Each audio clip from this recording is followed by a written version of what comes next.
Malik steno centre में आप सभी का स्वागत है। मैं एम के मलिक आज लेकर आया हूं रामधारी गुप्ता खंड 1 से प्रतिलेखन संख्या 19 और 20, जिसकी स्पीड होगी 85 वर्ड पर मिनट। डिक्टेशन स्टार्ट होगी ठीक 5 सेकंड बाद।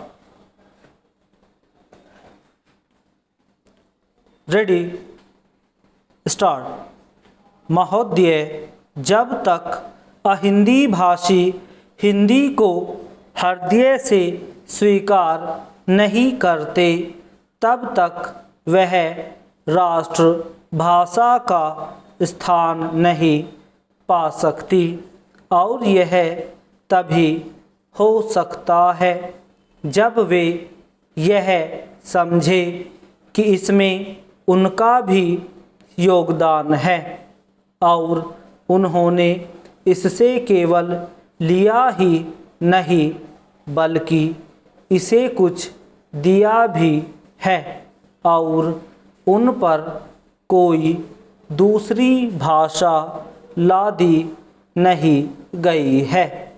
यह उनकी ही भाषा है।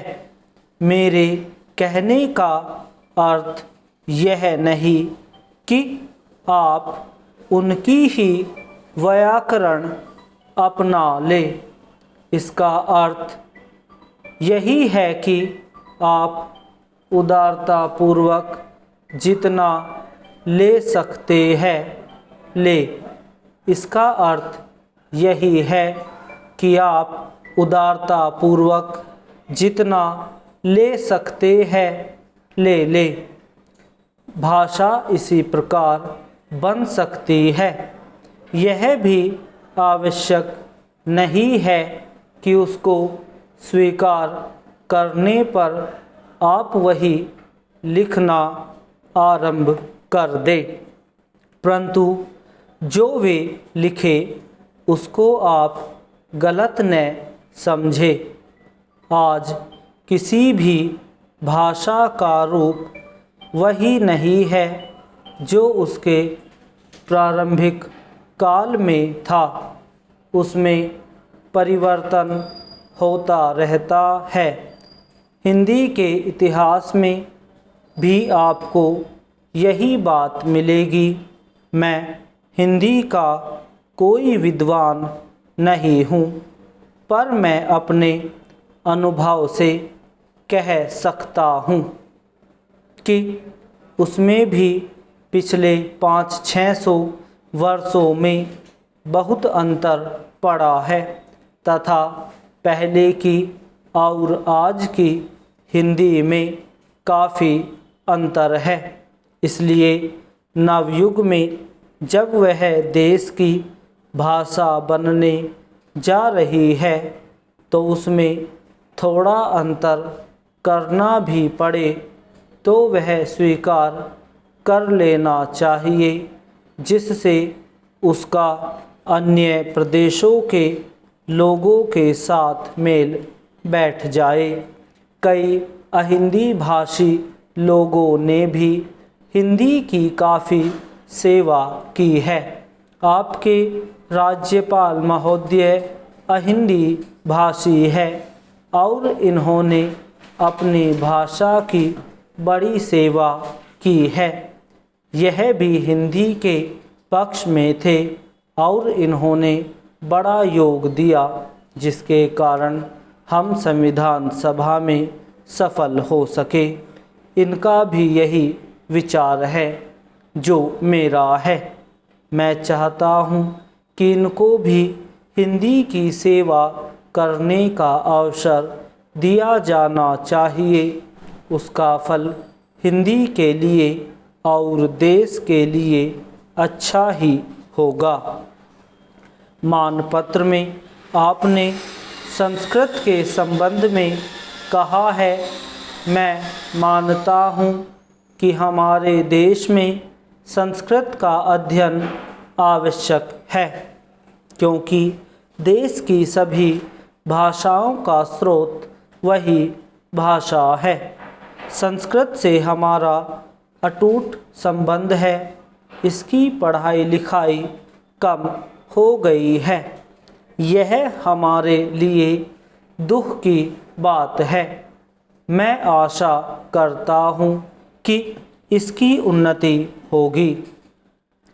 महोदय, मैं अपने बारे में कहता हूँ, जब मैं छोटा था और कॉलेज में पढ़ रहा था, तब रूस और जापान के बीच युद्ध छिड़ा। उस समय समाचार पत्रों में जापान के संबंध में बहुत सी बातें छपा करती थी। उनमें एक बात यह भी थी कि जापान में समूरिया जाति के लोगों ने अपने सब अधिकार वहाँ के राजा को दे दिए थे। उसके बाद जापान बड़ी उन्नति कर सका। हम लोग यह पढ़कर आश्चर्य और सराहना करते थे। उससे बढ़कर हमारे यहाँ के लोगों ने स्वराज्य स्थापित होने के बाद 1-2 वर्षों में एक उदाहरण उपस्थित करके दिखाया। हम भी अपने हजारों वर्षों के इतिहास को नहीं भूलेंगे। जो रियासतें अलग अलग स्थापित हो गई थी और एक प्रकार से भारत कई टुकड़ों में बटा हुआ था, वे सब टुकड़े एक हो गए। आज ब्रिटिश भारत और देसी रियासतें मिलकर एक हो गई है। उसके बाद हमारे सामने यह प्रश्न आया कि भारत के लोग केवल स्वराज्य से ही सुखी नहीं हो सकते, उसको किसी न किसी प्रकार सुखी बनाना है। इस संबंध में सरकार ने अपनी ओर से प्राय सभी राज्यों में जमींदारी और जागीरदारी उन्मूलन के कानून उपस्थित किए और वे कानून पास हुए। प्रसन्नता की बात तो यह है कि बहुत से स्थानों में कानून उन लोगों की स्वीकृति से तथा उन लोगों की सलाह से पास किए जिनकी जमींदारी और जागीरदारी समाप्त हो जानी थी। यह भी देश प्रेम का उदाहरण है। उन लोगों ने अपनी संपत्ति का त्याग इसलिए किया कि उससे सारे देश को लाभ पहुँचे। वह काम भी लगभग पूरा हो गया और पूरा होता जा रहा है। हमारे सामने मार्ग प्रशस्त है और अब हमें इस पर चलने की शक्ति चाहिए। हम में परस्पर कभी कभी इस प्रकार की संकुचित धार्मिक अथवा सामाजिक भावना देखने में आती है, जिसके कारण कभी कभी लड़ाई झगड़े हो जाते हैं। हम इस चीज़ को भी दूर करने का प्रयत्न कर रहे हैं।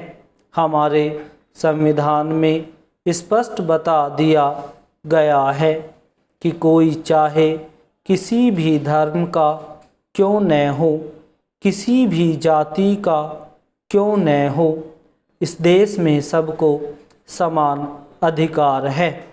गरीब से गरीब आदमी को भी वही एक वोट देने का अधिकार है जो कि राजा साहब को है, या मुझे धर्म के नाम पर किसी प्रकार का भेदभाव नहीं किया जाता है। Full stop.